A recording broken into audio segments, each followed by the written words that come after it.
'Twas the week before Christmas, and fresh into your ears will soon be poured a selection of our favorite moments this year.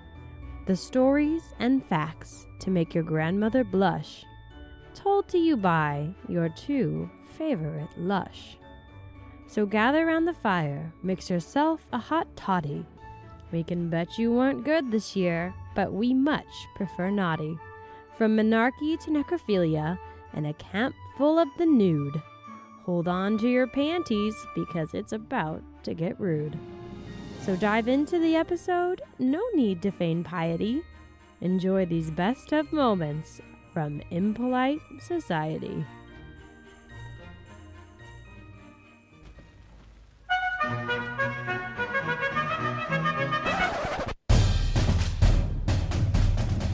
You're listening to Impolite Society with Laura and Rachel. The first tale to warm you with holiday cheer is the time our friend Laura showed the whole world her rear. A lively parable to make the biggest Grinch merry was the day she spent in the woods filled with exposed twig and berries. So here comes the clip. It's certainly a good time when we ask the question, why is my naked body a crime?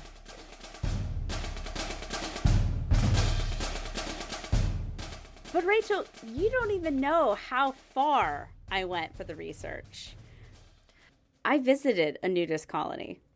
Wait! This is not a joke. What? I legitimately went to a nudist camp. No way. And I spent the entire day naked. Nude. How was it? Fucking weird. Oh no. Okay, what is this nudist camp like? It's like, honestly, it's like summer camp. You know, if you've ever gone to like sleepaway summer camp, that's what it's like. It's got a pool. It's got like a little like office / lodge. And there's no clothes allowed. Like, even if you wanted to wear clothes, they would kick you out. They'd say, get out of here, you fucking disgust me. If you are a visitor, it is not clothing optional. You have to be nude all the time. If you have property there, however, you live in one of the houses, I mean, then you're allowed to do what you want. Because you're like a bona fide member. So, okay, how long did you spend there in the nude? We were there from 10 a.m. to 3 p.m. Jesus. So the whole thing with, you know, going to the nudist colony, it was this big apprehension about whether or not it would be a weird sex thing. Like, that's the fear, right? Yeah. That they're all a bunch of swingers and are all trying to just like, But they have very strict rules. No overtly sexual behavior to other people. No overtly sexual behavior to yourself. And they even give discounts to couples versus individuals. You pay more as a single person to come than you do as a couple to come because they don't want it to be a breeding ground for weird sex shit. Definitely. So, more questions. Okay. How much does it cost to visit a nudist colony? For an individual, $40. For a couple, $30. And that just gets you in the door. Yep. You don't get any nude activities out of that. I mean, you can swim. You can walk nature trails in the buff. But what about shoes? You can wear shoes. Okay, shoes, that's good. That's good. Okay, second question. If you're a visitor, do they give you like a little cubby or do you have to take all your clothes off in the car and then show up?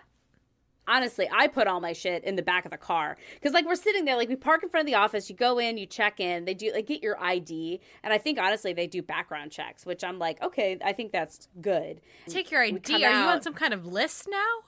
Apparently. Oh, no. And they, like, there's a changing room there. And Austin was like, do you want to go in the changing room? I'm like, what's the point? I might as well walk out naked in front of everyone. Yeah. Exactly. I might as well just strip right here. And so I do. I start peeling it off. And, I get down to my bra and underwear. And I'm like, here we go. Here we go. The lengths that I go to for research. Oh, my goodness. And it comes off. And it's super fucking weird. Like, just immediately you just feel so naked, so exposed. And then what was weird is I kind of started to get used to the feeling. Yeah. But then as soon as, like, I hear a car come by, you're because like, no! Yeah, exactly. It's like that reminder of civilization. And I'm like, no. But of course, all the people who drive through there know exactly what they're in for. They live there or they're doing something there. They had people who were doing construction in the nude there. Like they were building. Can you imagine? You get roped into a job and they're like, take it off. All you can keep is the reflective vest. It was fucking crazy. And to make it even worse, we drive in and the first fully nude person I see is a woman in her mid-20s. Oh, fuck her. Size 2 with fake boobs. What? Fucking hell. Why are you here? This is not the way that nudist colonies work. And it's funny you mention that because I always equated nudist with naturalist. Yes. Just like, this is the way our bodies were made. They're beautiful. They're wonderful. I don't need to change anything. The biggest thing that I noticed in this camp, though I bet it's different in every single one that you go to, every single one of these people, bald genitalia. Oh. 100%. Not trimmed, bald. I was going to ask, you knew you were going to do this. Did you do any upkeep? I did not. I said I went without. I wore no makeup. I did not do my hair. I did not trim nothing. You're like, yeah. I'm going to the fucking woods. I'm returning to my roots. Exactly. That's what I thought the whole vibe was. But no, everyone is bald. So many old women with no pubic hair. So many old balls with no hair on them. Just 100% bald. Wow. It was just shocking to me because it felt super contradictory, right? That, you're coming here to be nude and to bask in your natural state, but you feel this need to alter your body. Exactly. It just, especially with fake tits. Are you sure? Or were you just... Oh, they were definitely fake. In fact, I consulted with Austin. I'm like, those are fake, right? And he's like, oh yeah, 100%. Yeah, okay, so it's like, oh, you're a small woman with fake tits and you have to be naked at this camp? That's what the internet's for. Go be naked there. Totally. I was like, I feel like I would have been more comfortable if they were all like a bunch of 50-year-old women. Well, you want to be the hot one. Yeah, maybe that's what it is. I wanted to be the hot one. And because it's the Midwest and like kind of country, they're all smokers, so they got this like real rah, rah, rah, oh rah. my God. All just so tan. And it was overall, I didn't hate it, but I didn't love it either. It was an interesting experience and I'm glad that I had. But yeah, it was just weird. And again, that blaring thing is that incongruity between naturalist, nudist, but apparently shaving all your pubic hair is the norm, which I think was just so weird. That does seem odd. And okay, so after you've lived a day nude, which seriously A+ for research, this beats my OnlyFans account that I made. And thank you. That was my goal. She's like, I got a best Rachel. So that's what's the next one? Is the next one about being a stripper? Oh God, who's working at the club this weekend? Is it any different than just wearing a swimsuit? Like, did you feel any less free than just wearing like a swimsuit? Oh, definitely. First of all, swimming naked is by far the superior experience. And I've skinny dipped before, and I love to skinny dip. So when I was in the pool, I was at 100% comfort level. It is stupid to wear a swimsuit in a pool, really, honestly, truly. But when I was walking around, way more exposed than when you're wearing a swimsuit. Absolutely, you feel it. I just don't think I could be comfortable. I have big boobs, and I feel like they're just gonna get in the way all day long. Well, there was like a time where Austin and I went through like the nature trails, and I'm like, this is why I wear clothes. Chub rub. Like my thighs were starting to burn after like 10 minutes of walking. And so I had to take my towel and like wrap it around my waist and tuck one end into my thighs. Like a towel diaper. Exactly, because it started to rub and be uncomfortable. I'm like, this is why we wear clothes, people. It's not just for warmth. It's also for chub rub. Comfort. Yeah. Absolutely. Well, this really surprised me, and I am delighted. I am just tickled. This was a great story, a great introduction, and really an above and beyond. And as much as we're changing lives of our listeners, we're also changing our own lives. Exactly. We're learning. So kudos. Kudos to you. Okay, but final question, and then I'm going to stop. Okay. I'm going to save the rest for after we finish recording. Okay. On a scale of 1 to 10, how ridiculous is the human body after seeing a whole bunch of naked human bodies? Honestly, I had no interest in any of the male bodies there. They were nothing to look at. But I did see some older women that I was like, you were a hottie in your heyday. You know what I mean? Like, you could see that hourglass coming out, like, even in their older age. You know, of course, they're bigger, they're older, they have cellulite. But I'm like, girl, 30 years ago, you had a banging bod. So, I mean, if anything, to me, maybe it just emphasized the beauty of human body, at least the female human body. All the other guys had, beer guts and bald balls, which are not attractive to anybody. Okay, so one more question. How hard is it not look down constantly? Yeah, it was hard. You are immediately like, eye contact. I'm not looking. I'm not staring. And there was at one point, like, where some guy, like, as I walked by, was like, like, gave me a smile. And I'm like, don't smile at me. Don't you do it. Don't even look at me. That would be horrifying. Yeah. I would cry. I didn't like it. That was only one interaction. And I'd like to think that it wasn't a creepy smile. Who knows? But it'd be like, you should have paid $40. Yeah. That's your creepy tax. Is that $10? Yeah. Get the fuck out of here. Christmas brings a partridge, some hen, and 2 turtle doves. But a different bluebirdie told us some 4-letter words it loves. So we did the research for all who might care to dig into the history and origin of Twitter's top favorite swears. Continue on listening, you know that you should, to hear this excerpt from Why Does Swearing Feel So Damn Good? Well, in case you are very chaste and very pure, and you don't know any swears, I thought I would do you the kindest service in the world and teach you a few of the best. I'm here for it. So what do I and a bored 4th grader who's stuck inside on a rainy day for indoor recess with the dictionary have in common? We are looking up all the cuss words in the dictionary, and we are finding out what they mean. So here we go. This came from, and I mean, I have a lot of favorites. We've probably said our favorite one the most here. It would fuck. But I went to what will truly be the hieroglyphics of our time, the pieces of our written culture that will last for millennia after our society is gone. Don't say it. Don't say it. And that is... Don't say it. Twitter. Ah! A study by The Guardian, they looked at 50 million words, and of those 50 million, these were the top 3 swears. So I'm going to tell you what they are and where they come from, and I'm going to help you use them, right? First, by also demonstrating. A lot of demonstrating. Let's just say that.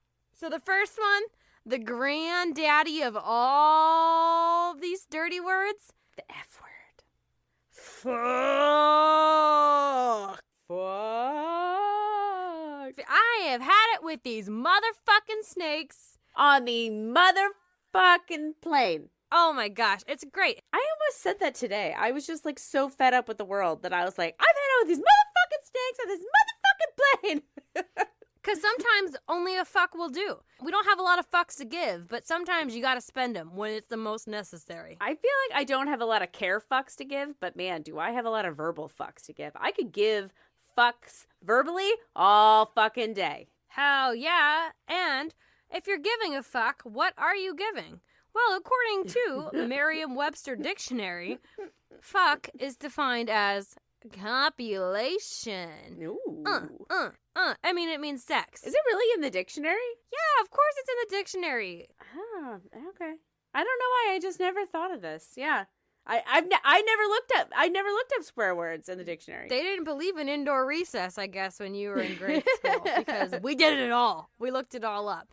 Okay, so that's what the official definition is, but fuck has so many more meanings. It's a swear word that can literally be anything we Anything. want it to be. A verb, Yeah. a noun, an adjective, an adverb.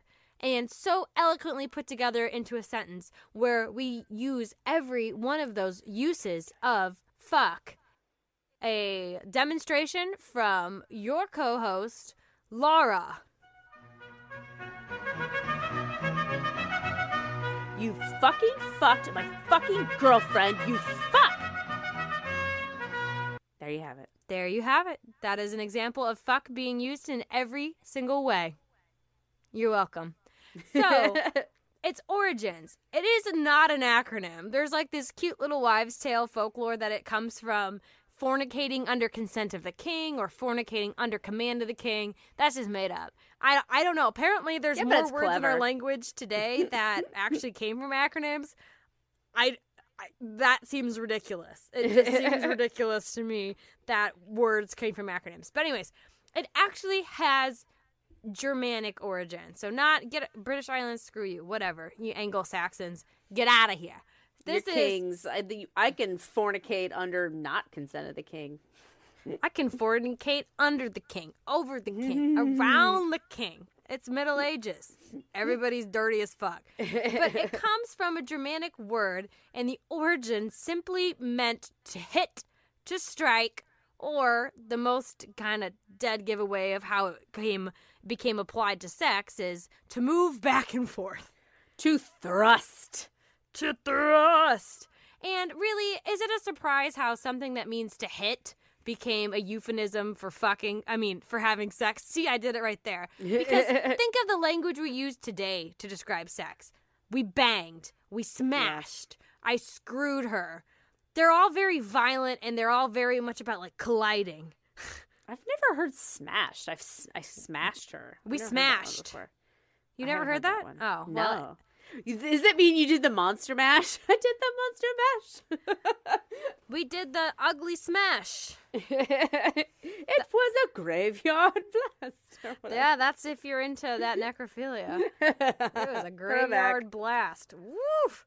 That's I try not to do my blasting in the graveyards, but sometimes. Sometimes. So it's essentially meant sex since as far back as the 1500s, which is the 14th century. Again, I'm not a historian. You're correct. It's meant sex for a long time, and I think the first use for it was actually by a monk who was bitching about his boss and a scribe. He was like, "My abbot, what a fucker." And he's like talking about his abbot having all this sex.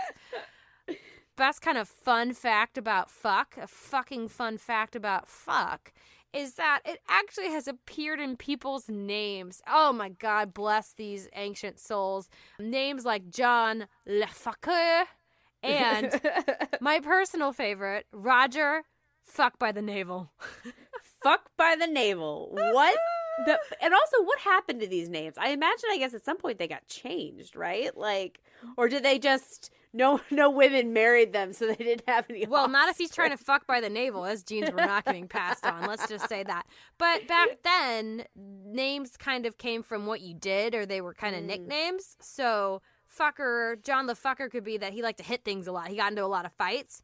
And Roger Fuck by the navel. It could mean he Jeez. punched in the stomach, or, he was very clueless in the ways of the female body. He's like, it's a hole. I don't know. Is this where it goes? There's a lot of layers. There's a lot of layers. He probably never seen the general shape of a woman before, so cut Roger some slack. He's doing the best he can. Roger Fuck by the navel. He's like, oh, I heard it was a tiny little hole, but let's see. So yeah, that's, according to Twitter, the number one swear word. It accounted for 30% of all swears on Twitter. It doesn't surprise me. I know, it's a good one. It's an oldie, but a goodie. So, what is the second most commonly used swear word on Twitter? Shit. That's right. It's the stuff that comes out from down low. It is shit. Everybody knows it. You can smell some bullshit from a mile away. We all can. And it is the second most popular curse word used on Twitter. And it accounts for about 15% of all swears on Twitter. And it means poo. I mean, it's exactly what we think it is. And it has pretty much always meant poo. To that extent, it has actually showed up in a few different languages throughout the years, but it has a, ready, here comes, well, actually, the word shit comes from Proto-Indo-European root. There, I just felt like I had to say it in that voice for Proto-Indo-European root. I don't even know what that means. Something about Europe and Indonesia, who knows? But it comes from a word, ske. Ski, she. I looked it up. Skeet, motherfucker is what it comes from. Ski, goddamn, is right. It's spelled S-K-E-I. Sky? It's not pronounced that way. Ski, she, something like that. Because it's the origin of the word shit. So it kind of has the sh sound to it. It's also a word in Norwegian today. So if anybody who is, we got friends in the Netherlands, so please correct my pronunciation because I'm a dumb American. I don't know ski. I don't know ski. I don't know how to ski either. I've never been. I know. What am I doing with my life? Anyways, but the word it comes from literally means to cut or split, as in you're like cutting it from your body. That is very brings to mind like just such a clear picture. Do you know what I mean? Oh yeah. Bloop. And my dog, when she shits, she like pushes her tail down to chop it off, like she's literally like cutting it into segments. That's my girl Friday.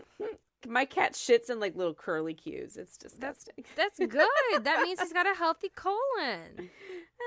You ever poo out an S, one of those F's, bendy poos, and you're like, damn straight. It's not straight, but it's curly. The superior poo is the poo that comes out easy and you don't really have to wipe. You know, like you go to wipe and you're like, oh. The elusive ghost wipe. But just like a ghost wipe, a ghost ship was also associated with the word shit because apparently shit also has a cute little story about coming from an acronym. Like, who has time to do this? Ship hitherto in transit. Ship, that's very close. That's very close because the story says that it stands for ship high in transit because somebody was shipping manure across the Atlantic and they had it all in the hull of the boat and then the methane exploded with a light, with fire, that exploded the boat, as the story goes. And then this is nonsense, right? Yeah, no, that's 100% fake. Fake. That is some bullshit.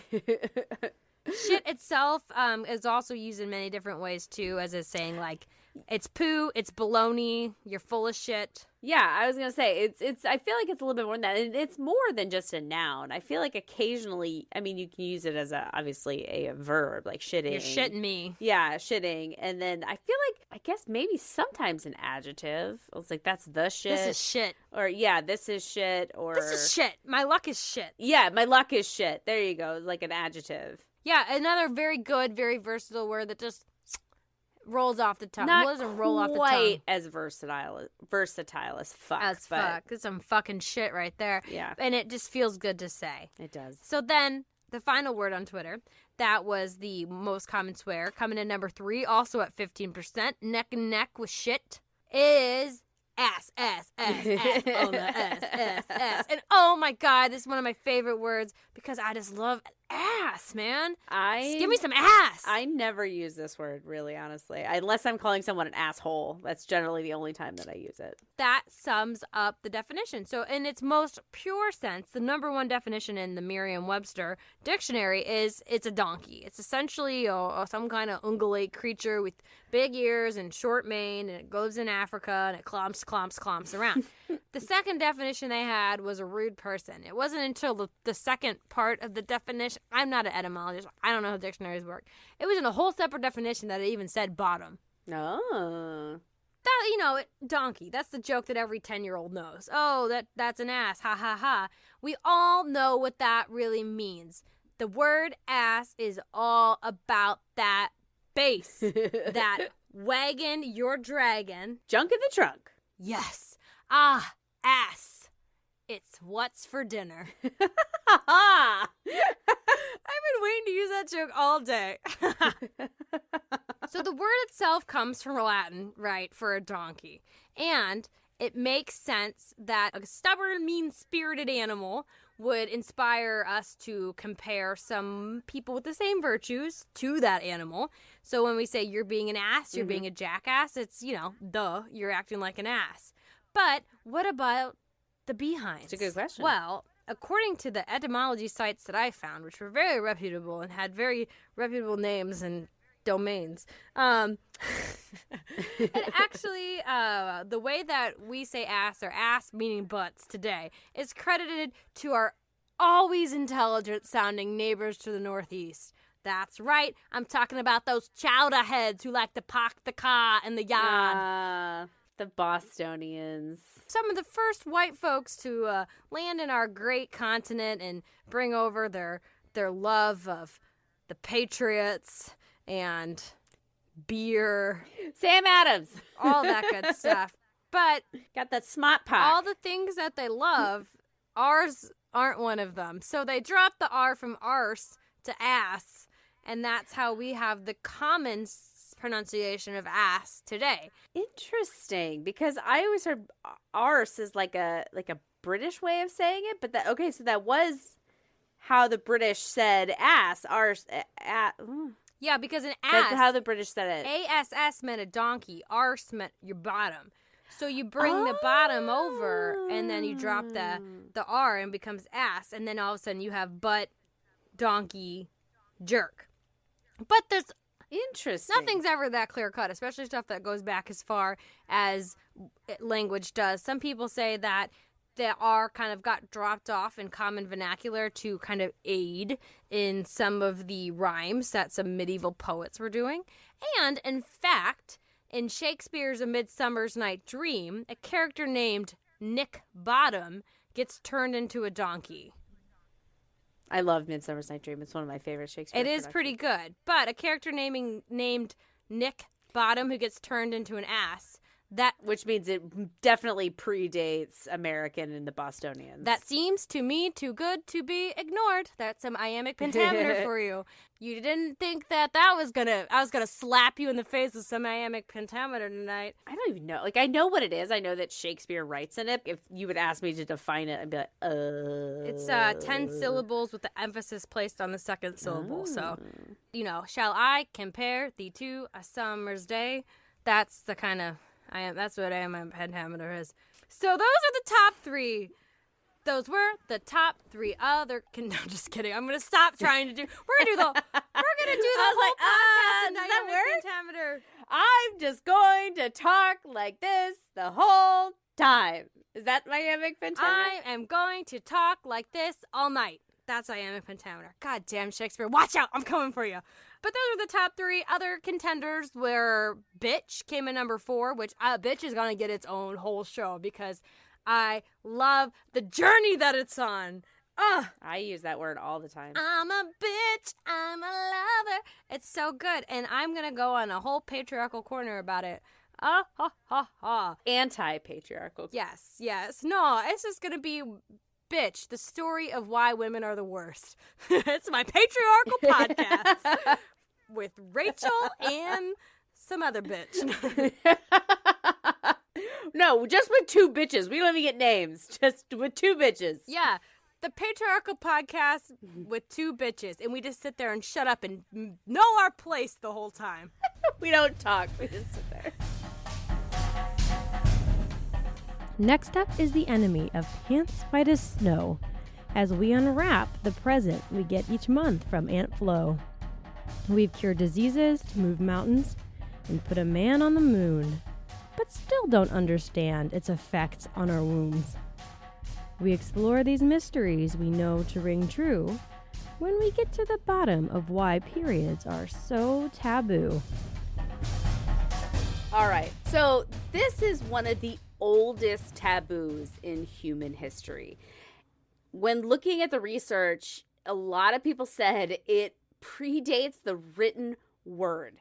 And that is insane because this is part of the building block of our species. And the interesting thing is there's not one thing we can point back to as being the onus for this taboo. like with shaving. We had Good our friend. scapegoat.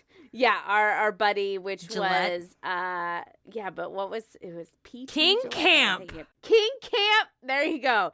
It was King Camp Gillette. What a ridiculous And name. we can't point back to something like that. And that makes it really hard to fight.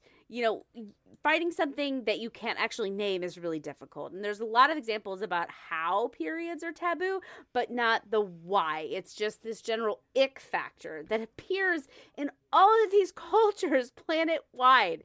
And it's really hard to come up with cultural universal truths, but this seems to be one, or really close to one.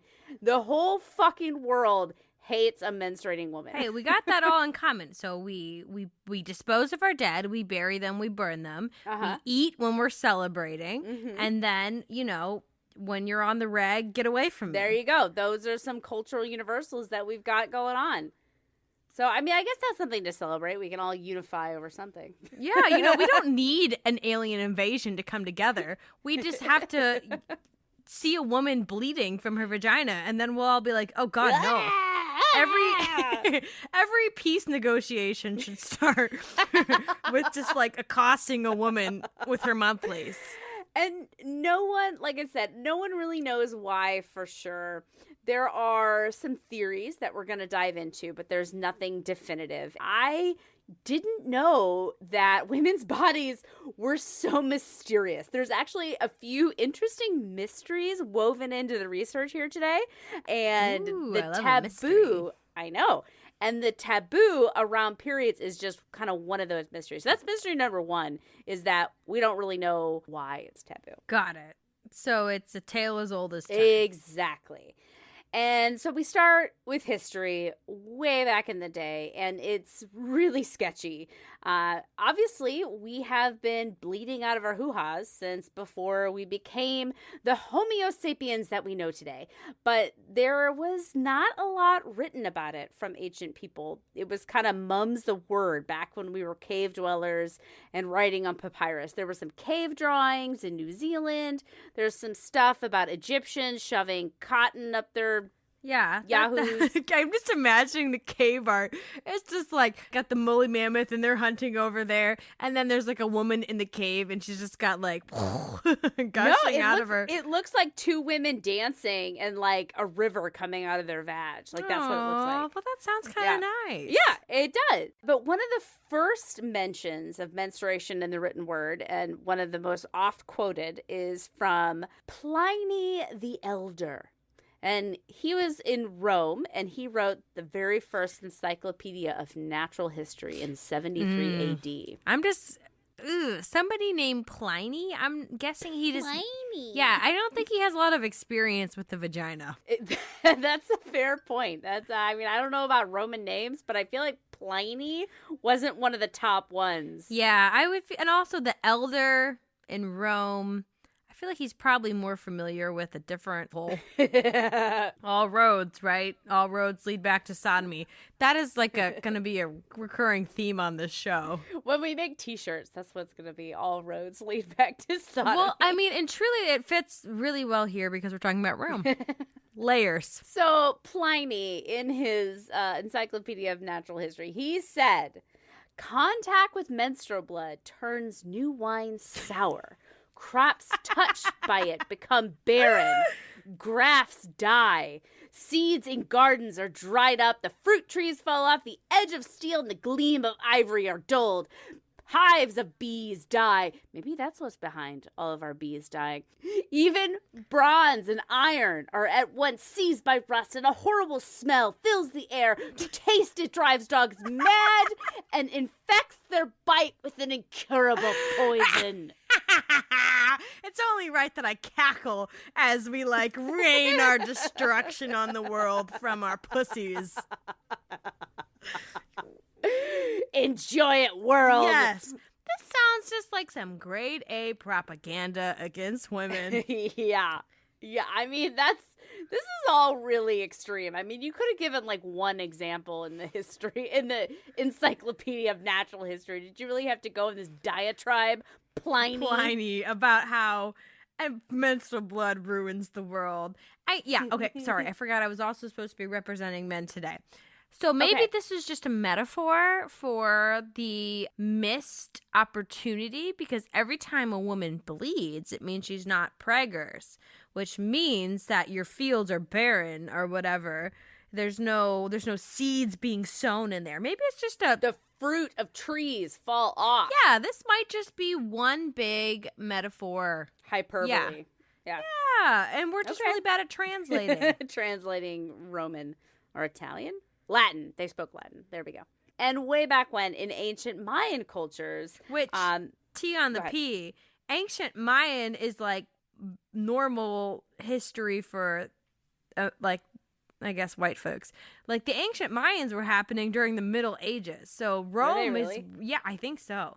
Let's so we're like flipping forward here. We are, which makes sense. We're going linearly. Let me look up. The Mayans lived 4,000. Never mind. Maybe there's the Incas. Look up Incans. Now I'm curious. I want to get my timelines right. There was people in the Americas doing their cool shit when people in Europe were just like struggling. I feel like Incans are even older than Mayans, but that might be total bullshit. Here we go. The Incans were alive in the 14 to 1500s Common Era. And the Cahokians were probably around that same time.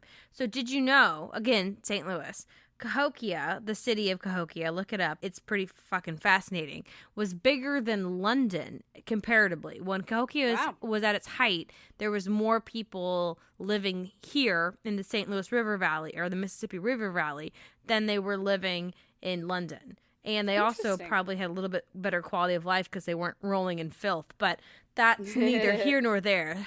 They did disappear. I don't know. Nobody knows what happened to them. Ooh, I didn't know that about the Cahokia. I mean, I know about Cahokia mines, but I didn't know about anything about their culture other than they did mounds of dirt. Yeah, some people call St. Louis Mound City, or like this area Mound City, which makes me just think of like the Mons Pubis. Yeah, it sure does. Yeah, that's where I went. Mound City Sandwich is a place that a business that I've seen, and I'm just like, is that a joke? Yeah, it's got to be a joke.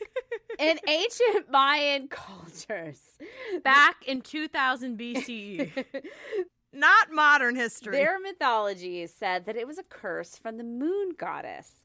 And related to the moon goddess, here's where another one of these mysteries pop up. So this is mystery number 2.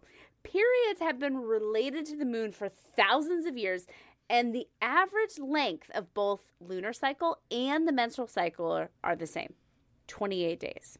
That's kind of wild. Exactly. Immediately when I read that, I was like, okay, those moon-worshipping Wiccans maybe aren't sounding so crazy right now to me. Scientists can't really say why. They say it's either a coincidence or it benefited our ancestors in some way that we can't really figure out just yet. There was a theory I read about some men being away during the full moon because it was easier to hunt during the full moon because, the light. And well, you know what? My theory was that the full moon kept everybody awake, so there was just more time to get busy. No, that they would menstruate during that time. Yeah, but I mean, it's the same cycle, but it doesn't mean that it all happens it's at aligned. the same time. Yeah. I think that's one of the mysteries that, like, they don't know. Obviously, no one was keeping track of their period on their period calendar on their phone, back in the day, so they don't know when they menstruate. They just know that the cycle seems to correlate. It's the same distance. Exactly. Yeah, okay. As the voice of men on this podcast, I'm going to say I don't want to fuck twice a year. I mean, once a month is the minimum for me, honestly. I feel like most men once a month would be very minimal. Yes, but that's because they're hypersexualized by society and our culture.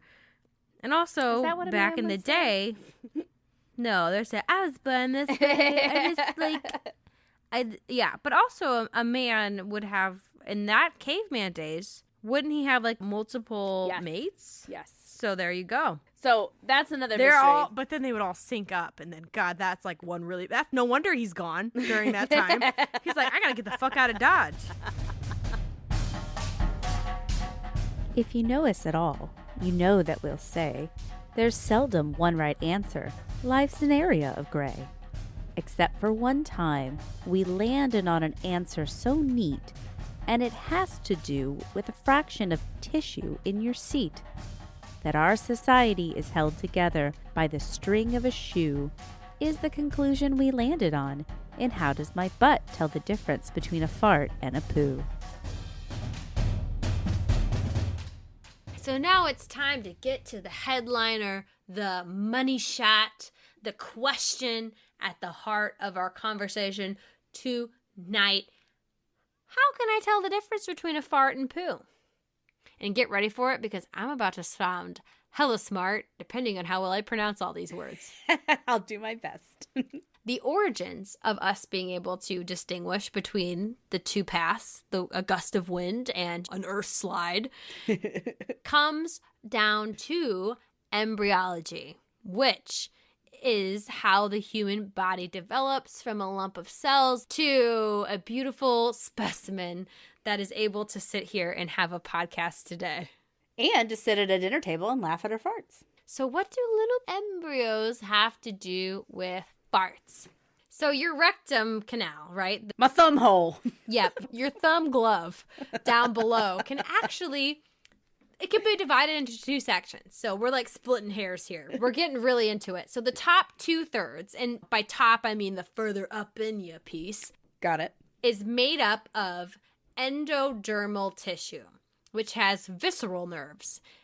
And if you're like me and you didn't know what the fuck any of this meant, a visceral nerve is a nerve that has to do with like smooth muscles, aka involuntary nerves, aka you don't have control over them. Like all of your digestive system is made out of smooth muscle because you cannot control your intestines and that kind of stuff. It does its thing on its own. So that's the top 2/3. And this is where the magic happens, is the bottom 1/3 is made up of ectodermal tissue. So this is comprised of somatic nerves, not semantic, not Semitic. I was trying to capture what I heard in a YouTube video and type it down, and I hit both in my Google search, and they were like, girl, try again. So a somatic nerve is a nerve that we can control. And the video I watched, which is a lovely video, which I'm going to cite it somewhere, but I'm not going to say it here because you could have listened to this whole gist of this podcast in 2 minutes as opposed to an hour. Shh. You come here, you just want to hang out with us. I get it. We have a good time. But in the video I watched, it compared the nerves in this part of our rectum to our skin. It has a little bit more sensitivity, and we have a little bit more control, and like it registers in our brain, I guess. So we can feel the difference with this lower third. You'll feel the difference. You hope. That's a brand slogan, isn't it? Is it a Trojan? No, it's like a totally innocuous brand slogan. It's Ford. It is Ford. Ford, you'll feel the difference. With a Dodge Ram. So these two sections are divided. They're actually kept apart by a thing called the pectinate or dentate line. Pectinate al dente line. And you know what? I used that to remember how to say it. Because the first time the guy said it, I heard al dente. That's what I heard when you said it. So it's like cooked, but not all the way. It's got a little crunch to it. It's just right for eating. Yeah, the pectinate or dentate line. And I see what you did there. It took me a second. It took you a second. Yeah, you got there. How to my tongue can I fit? And I got to measure it against my... Oh, God. Oh, God. Oh, but this line, it just shows the transition from one type of tissue to another, which at least is my best guess of what exactly it is, because it's listed in the anatomy books as a thing that exists, but it's not a muscle or anything, or like an actual physical line. It's just a transition of tissue. Okay, got it. And this division of nerves is essentially what lets us be able to feel the difference and then respond accordingly to what the lower nerves in our anus are actually telling us. So it gets fed by these not feeling muscles, and then it gets down to the feeling muscles, and they're like, whoa, whoa, whoa. Yeah, and I was curious about this because it's like, if I have skin muscles in my butt, is that really going to be able to tell the difference between a solid and gas? But then I think about if I hold something in my hand. Yeah. Yeah, it can definitely tell the difference. Absolutely. You can tell the difference between a liquid, a solid, and a gas. So that is what's happening in your butthole. And why do we have this? It gets even more interesting. This is where it's just like mind blown. Did you know that all babies have cloacas? I did not. Yes, aka that exact same thing that we talked about with lizards, snakes, birds have a cloaca. For the first 7 weeks of gestation, every human has a cloaca. This was news to me. Honestly, I did not know this in embryonic development. The cloaca, or more so its disappearance, is how we get that pectinate al dente line. Which I don't know why it's always listed as pectinate or dente. Like, just pick one, science. Come on. Yeah, that is weird. Okay, so when you're first created, your first little human embryo arrives on the scene. Its digestion is handled through something that has a very scientific name called the gut tube. And this is what becomes our digestive tract in the future. And it has 3 sections. And the one that we care about today is called the hindgut. Okay. And this becomes our lower GI area, lower digestive tract. Okay. And the first 7 weeks of gestation, this gut tract is connected to our urinary tract, aka a cloaca, because solid waste and liquid waste would come out together. And it's even got cloaca in the name. So it's called cloaca membrane is what connects those 2 pieces together. But babies don't pee and poop. It goes out through the umbilical cord. Yeah. So it comes in, goes around the tract, and both of those pieces come out go back together out. Okay. through the umbilical cord. Yet, somehow along the way, and don't ask me more questions. Don't ask any follow-up questions on this, because I don't know the answer. But around the 7th week of gestation, the cloaca membrane burst, right? So It's like it a breaks piñata. apart. Everyone's having Yes. a party. Yeah, they're happy because the urinary tract is on its own and the gut tube is on its own. So that's how, we get what we got today. But when that happens, the ectoderm, consisting of those feeling nerves that we talked about earlier, it invaginates into the hindgut, which, if you're not following, let me explain. This just means it will collapse or fold back into the cavity or pouch, which essentially, if I'm going to put it in layman terms, it means that your little starfish becomes a black hole and sucks in the things that are around it. Okay. I'm following. Yeah, so the external skin folds into your butt. When it breaks, it kind of goes... It sucks in all this gut tube and what becomes the urinary tract system and all that kind of stuff. Yeah, the urinary tract. Get that out of here. Forget about that. Okay. That does its own thing. Okay. We're looking just at the gut tube, and it was here, and then it breaks, and it kind of like becomes its own thing. But in the process of becoming its own thing, It takes the skin cells from the outside and pulls them inside to form that lower third. like it prolapses. I Got guess it. would be a way around it. But I like to think of it as a black hole, and it like sucks in the thing around it. Which black hole, aka my new nickname for my anus. Mine's the destroyer. I don't want to ask why. That's interesting to think about, though. First, I wasn't hearing you. I wasn't picking up what you're saying, but now I see it. What was external skin tissue then comes inside, and so that skin tissue is sensitive. Like we were saying, you can tell the difference in your hands between liquid, gas, solid. So that is sucked up into your butthole when you're a teeny tiny little thing, and thus that is born. And that little section of folded in is actually called the proctodeum. And it's not until gas or solids reach this very small 1 centimeter and change point that we're able to distinguish if we're about to sneak out a little squeaker or if we need to excuse ourselves to the bathroom. Just 1 centimeter lies between us and ruin. Absolute chaos. So there you have it. Because we begin our development like little tiny birds and then just bust through that cloaca membrane and we get that little extra whammy. because we break through it and we get that little extra bit of sensitive membrane just in our little buttholes. That is what lets us differentiate poo from gas. Boom.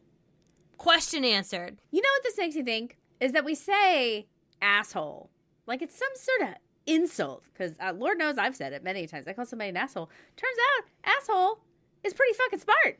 You know? It can tell the difference between all these different things. Like we said, this 1 centimeter asshole is between us and absolute chaos, end of the world, end of panties, social ruin.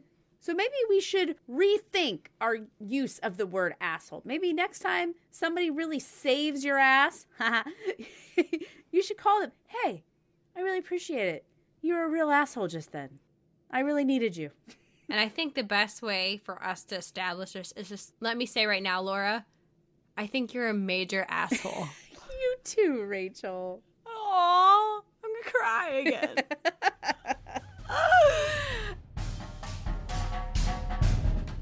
Our look back on the year just wouldn't be right without those who take lovers as silent as that holy night. While most of us would agree that they are past time for lovin', still there are some who would prefer to bake their Christmas cookies in a cold oven. So let's get right to it. No need for a fuss. Enjoy this new holiday tradition, the 10 necrophiliacs of Christmas. Let's talk about the different levels of necrophilia. Okay, back on track. Yes, we're back. I mean, but I could sit and listen to your stories about your mortuary science days all day long. I'll save the dead baby one for later. What? This is a light and funny podcast. This is a breezy one. Go ahead. Okay, so the layers. So at the very top or the very bottom, the lowest rung, right? These are your most harmless, your most innocent necrophiliacs. These are the role players. So these are the folks who, you know, they get aroused when their partners pretend to be dead or lay there like a limp fish, or I describe it's any kind of Christian sex. A sheet with a hole cut in it. Yes, there's not a lot of movement. Everybody's like really rigid. Doing your duty to the party. Yeah. Oh, youth group sex. That's what I should have said. That would have been great. If only I was funnier. I've read about this where people, I don't know if I've read about that. Maybe urban legend, like, people want you to lay in a bathtub of ice so you're cold, you know, before you get it on. I don't know anybody who's ever done that, but I feel like it's some sort of urban legend or... I've heard of that. Yeah. So it's somewhere in the zeitgeist of America. Yeah. Or weird sexual kink that no one's actually experienced but heard about. And can you imagine? Oh, man. If somebody told me that, I'd be like, no, sorry. It's like, how much are you spending on ice? Or how much time do you spend filling up ice cubes? Yeah, like, that's a lot of money on ice. Ice is expensive. It's like $5 a bag, yo. I know. I don't have any ice in my house right now. We drink our water warm like goddamn Europeans. Which that reminds me, I need to get you a Christmas gift of ice trays, at least for when I come over. We're just hedonists over here. Savage. So another layer, right, of necrophilia is romantic necrophiliacs. So these are people who want one last romp in the hay with their dearly departed loved ones. So they are so attached to their partner that they want to keep their lover's body with them after their lover has died, which is kind of sad. Yeah, I think this more of some sort of bereaved psychosis. Do you know what I mean? Like, oh my God, I'm just beyond myself. I'm insane with grief. And who knows what crazy shit people might get into or do. That's what I think when this one comes to mind. And this is where I tried to quote it earlier. So one of the stories that come from ancient Greece is about Herodotus. Oh, Herodias. Herodias. I should have looked it up before. But Herodias is a poet, I'm guessing? Yes. So he alluded that there was a Greek tyrant named Periander, right?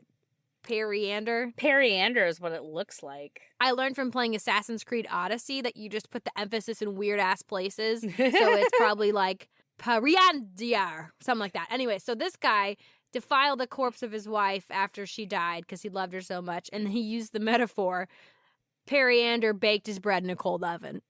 Wah, wah. I don't know how to respond to that. What's a bread baking?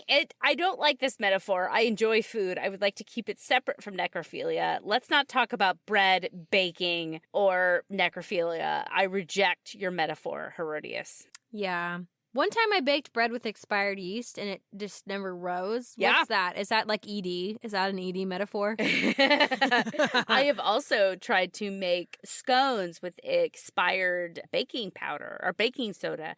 They were flat as a pancake. I was very disappointed. Oh. As you know, that you need those chemical reactions to make their baking Absolutely. happen. Actually. Well, I did a science experiment about baking, so no. Okay, did it involve a a volcano in like the 4th grade? No, it involved me making like 6 dozen cookies. I did some by the recipe, some with baking soda, some with baking powder, some without either, and I just ate a whole bunch of cookies. And that's why I was a fat kid. They sound delicious. I love this experiment. Well, This sounds like the only best, a couple like, of them were delicious. through the like threefold like science fair thing. You know, Oh, 100%. That's yeah. what it was. Oh yeah. And the title was "How the Cookie Crumbled." Ah, I'm just that's me. wordplay, even at a young age. Do you know what also crumbles? Dead people. Yes, the feeling of dead people. Which is another kind of necrophiliac, tactical necrophiliac. So people who are aroused by the touch or stroking of a corpse, and they don't actually have sex with it. They just want to do some heavy petting. I feel like that's just like the first stage. Do you know what I mean? I feel like not a lot of people hover here on tactile necrophilia. I feel like this is just like step 1. Well, I get that. I think there's definitely some, it might be enough for some people, but if we're talking step 1, I would say step 1 is necrophiliac fantasies. Okay. These are people who have fantasies about having sex with a dead person, but they don't actually interact with corpses. So that's just a necrophiliac who doesn't have access, right? Let's just be real. Well, I mean, if we're going to talk victimless crime, I feel like whatever goes on in your head, that's not impacting any real world scenarios. So, you know, if every once in a while you think, ooh, that's fucked up, that's kinky, I'm into it. Okay, fine. Keep those thoughts to yourself. And or to your fan fiction that you post online. Exactly. Go that route. Don't enact it unless there's a consenting adult, which I don't know how you can consent if you're dead. So there's also fetishist necrophiliac. So people who, this is going to be, very appetizing and lovely sounding. People who remove objects, for example, panties or a tampon or body parts from a corpse for sexual purposes. So they don't have sex with them. They just either take like their earlobe, because that's a very sexy part of the body, or they take their underwears or tampon. Again, I feel like this is another like stopping point on the way to full-fledged Well, yeah, the levels. You're climbing your ladder. Yeah. You're climbing. Yeah. You're getting higher on it. Yeah. How many people die with a tampon in them? I'm just like thinking about that because most people who die are generally older. And like, what are the odds of a woman of menstruating age dying at the moment she has a tampon in? That's an interesting thought that I don't really want to go down that road. And you know what? When and if I die, when I die, and if I die. If I die.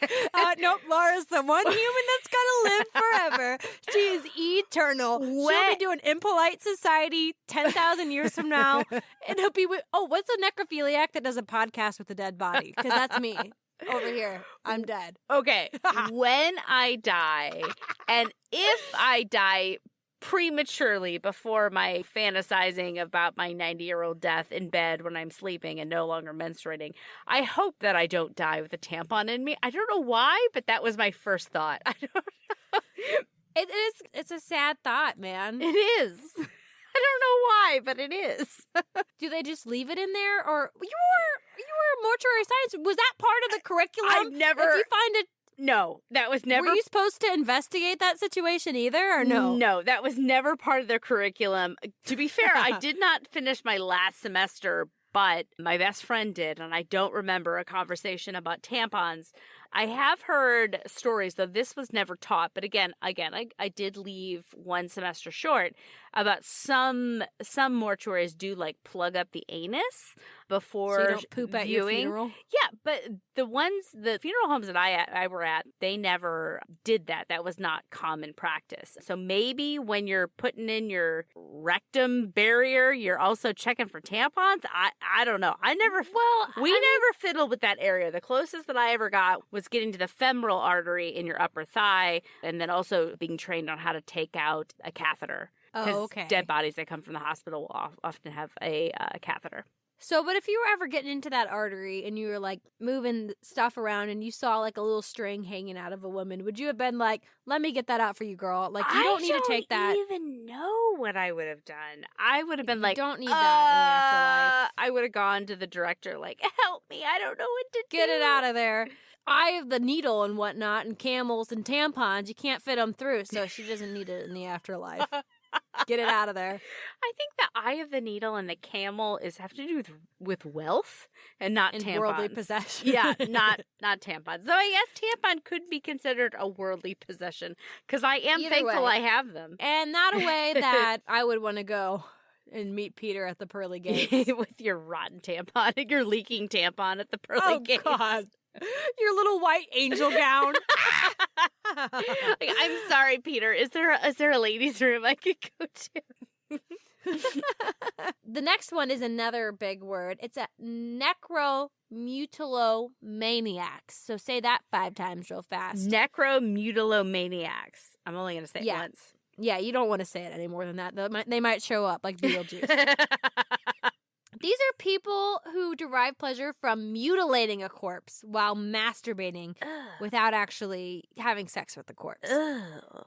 So again, this is very like closely tied in with murderers, the people who actually seek out a person and kill them to be able to enact these kind of things on. Yeah, I feel like this is not a ring like on the ladder to true necrophilia. You know, we're talking about That's its own spring. Yeah, the role players, the fantasizers, the fetishistic. I feel like this is its own. Yeah, this is its own thing for sure. And then if we're going to talk back about that ladder, though, I think kind of the next rung as we're working our way up from fantasizing to role-playing to touching to taking objects. The next one is an opportunistic necrophiliac. These are people who don't normally want to have sex with a dead person, but they take an opportunity when it arises. I mean, like, how could you pass that up, right? But apparently this is something that's been in people's head for so long because in ancient Egypt, the dressers of the body would actually let beautiful women decay for 3 to 4 days before giving them to the embalmers because they didn't want the embalmers to get any ideas about these beautiful women that are laying on their slabs. Ugh. My first thought is this has to come from some super repressed ass cultures to be like, oh, this person's dead, but she looks fresh and I can pretend that she's alive. Gah. I guess if somebody would see this as an opportunity, they've got to be really fucking repressed. Or just like not getting it anywhere else, or just very spiteful against the opposite gender or the gender that they want to have sex with. Because I feel like you have to get past a breaking point to be like, oh, well, fuck all the living bones of this gender that I prefer. I'll just take this dead person because they happen to be there. That's definitely broken. I agree. Yes. I like eating. You and I like eating. We talk about that all the time. Give me a sandwich, like right now. But I love to eat, but if I saw like a moldy sandwich or a sandwich on the ground, I wouldn't eat the sandwich, you know? Same. I would not eat a moldy sandwich or a sandwich on the ground. However, it still looks like a sandwich. It smells like a sandwich.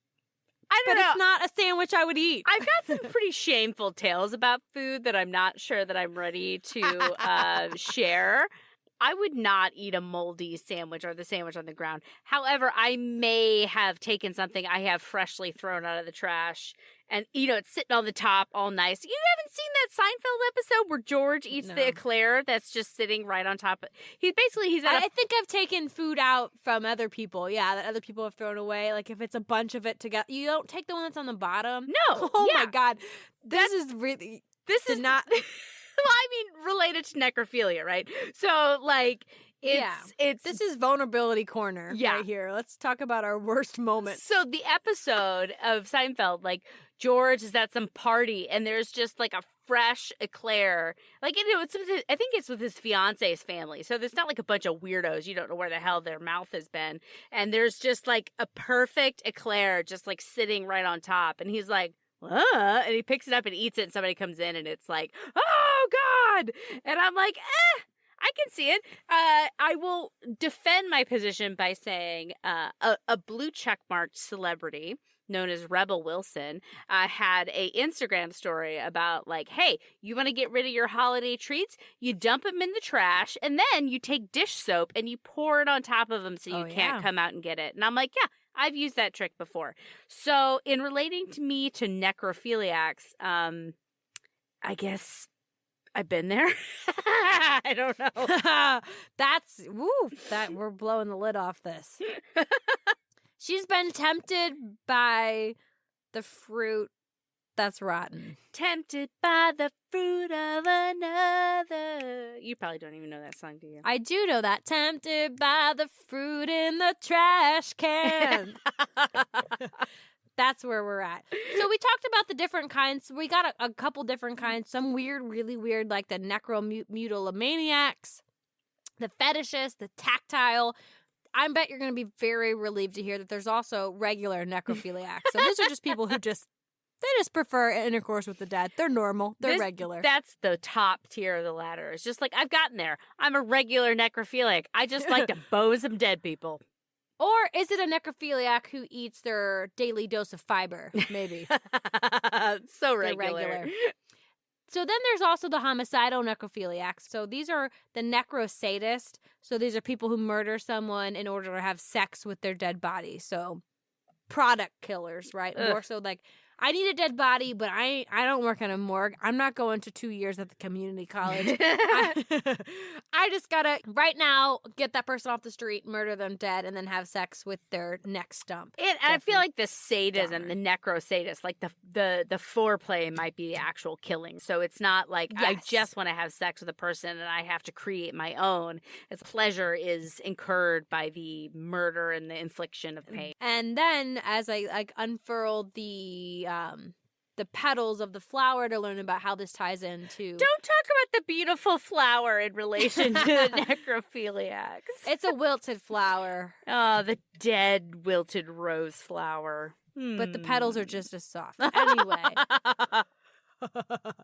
So they can actually categorize it. So you could take the necrophiliacs that are the murderers or the violent ones, and you can sort them into based on two criteria: whether they're warm or cold. Ugh. So how long? I know. How long are they willing to have sex with the body? Some of them, the ones who are the murderers and the sadist who then continue doing stuff after, they're warm. And I almost categorize that as something different. I almost exclusively think of necrophiliacs as cold or a body that's been dead for more than 2 hours. If you're having sex with a body that's been dead for less than 2 hours, you're still just a sadist who's like enjoying mutilating a person. Anyways, I didn't want to get that heavy with it, but then there's also destructive and preservative. So people who, it depends on how they treat the body. Some keep them around and take care of them. One of the articles I read was about a case study, and this killer, it was a killer, would bathe them and take care of them and dress them, and even like tried to separate himself from the victim by saying like, I was pretending that somebody else killed them and I was just taking care of them. Which is all kinds of fucked up. Yeah. Like that's actually, that's actually kind of sad. You're so fucked up in the head that you're trying to disassociate yourself from the action you took, from the further fucked up action you're taking. Oh my God. The amount of mental gymnastics that might take place in order to do that, I can't even imagine. Ugh, I don't want to imagine. It's somebody who's very, very broken. But then destructive are the people who they enjoying like taking apart the person, which is just like Jack the Ripper style. Yeah, well, I don't know. I mean, he did that when they were alive-ish, so who knows? I don't know. I mean, I'm guessing. I don't know. I don't know, This isn't a true crime podcast. If you want that, go listen to the 1,000 other white women drinking wine talking about true crime. I can't throw a rock without hitting a white woman talking about true crime. There's two on my I've just porch looked right it now. up. Was Shoo 'em Jack the away. Ripper a necrophiliac? There isn't. This is from, again, first page Google results. There isn't any evidence for a necrophiliac Jack the Ripper. He just wanted to gore women for no reason. Yeah, exactly. You know what? I'm not going to categorize one. They're not better or worse. They're all just equally fucked up. Well, I will say that I think there is some hierarchy here. If you're murdering someone to have sex with a dead body, you're the worst one. Oh, if you're well, yeah. digging up a dead body, Oh, you're yeah. probably a little less worse. And then the final type, because we've spent like 30 minutes talking just about the types. Okay. Exclusive necrophiliac. The queen bees, they are the people who only have interest in sex with the dead and cannot perform for a living partner. Yeah, I'm exclusive necrophiliac, so I am not interested. So all these layers, these levels, all throughout history, it got me wondering, why the fuck does anybody want to have sex with a dead body? This is where we leave you to dash through the snow. We hope you enjoyed our first Christmas clip show. As we wind down our first year, we know something to be true, that the absolute best part of Impolite Society is you. Thank you for helping us end this year just right. Merry Christmas to all, and to all, be impolite.